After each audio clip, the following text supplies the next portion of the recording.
كانت أنسنة جمّتشو obboleeyyan keenya ijoolleen biyyoota adda addaa keessa biyya alaa jiran qarshii wali gumaachanii piroojeektii manni marii dhimma islaama naannoo oromiyaa jalqabee lafa kaaree 4,000 sheeyni keenya sheehajjiin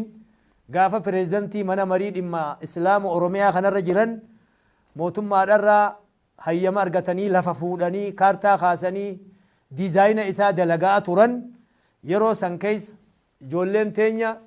warri biyya arabaa biyya kuweet jaamtu jiran qarshii walirraa gugguuranii qarshii hanga tokko wali kunuunsanii sheehajjii faadhatti himaa turan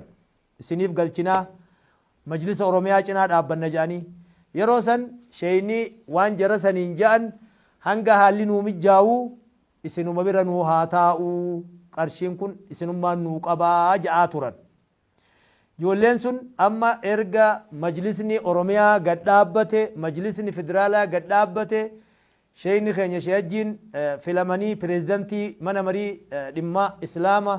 islaamota naannoo Itoophiyaa ta'anii federaalatti ol dabran nuti as dhufne booda lafa san akka carraa kuweetirraa dhufee obboleessi keenya Muusaa kan ja'amu waliin irra dhaabbannee laallee ijoollee walii wajjiniin gurmaawan tokkoffaa Sheekh Alii kan jedhaman Abdisaa kan jedhaman obboleessa keenya Xaahirii fi Muusaan marihatanii birrii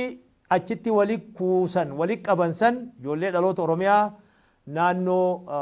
godina Arsiiti ijoolleen tuni kan biraallee waliin jiran kan dhiiraa kan dubaraa walirraa guuranii kaleessa kamisaa jummaadha birrii miliyoona 1,391 fi birrii qarshii 274 irran deebi'a miliyoona 1 fi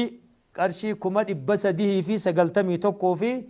qarshii 274 akkaawuntii majlisaa mana marii dhimma islaama naannoo oromiyaatti nuuf naqanii jiranii Allahu akbar ijoollee tana ijoollee barakaa rabbi haa godhu jennaa umrii isaanii rizqii isaanii nageenya isaanii warra barakaan waan dalagerraa gammade rabbi isaan haa godhu jennaa asumaan isaan galatoonfanna kanaan wal qabatee wanni dhaamsi nuti dhaamuu barbaannu isaaniifillee carraaqqii akka gootanii tana jaarmaya piroojeektii majlisni oromiyaa jalqabe isa dallawa jaaramee gamoon achirratti dhaabbatee tajaajila kannu akka argitanii hawwitanii gammaddan hawwii qabna waan ta'eef gargaarsa keessan addan dhaabinaa waan kannitan rabbi isinirraa taqabbaluu itti fufaa isaaniin jenna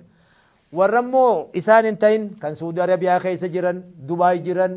biyya adda addaa addunyaa tana keessa Ameerikaa jiran Awustiraaliyaa jiran biyya addunyaa tana keessa jiran ijoolloota keenya kadhiiraa kadhalaa dhaamsi nuti isaaniif dhaamnu akka ijoollee warra Kuweet jirtu kun fakkeenya tahan kanatti isinis jaarmaya gamoo majlisa oromiyaa kan ummata oromoo fakkaatu kan oromiyaa fakkaatu nu cinaa dhaabbattanii jaartanii argitanii itti gammaduudhaaf mudhii hidhadhaa nu cinaa dhaabbadhaa isaaniin jennaa akka gamoo akkasii jaaramee xumuramu abdii qabnaa rabbi abdannaa eega rabbiiti isin kan biyya alaa jiran kan biyya keessa jiran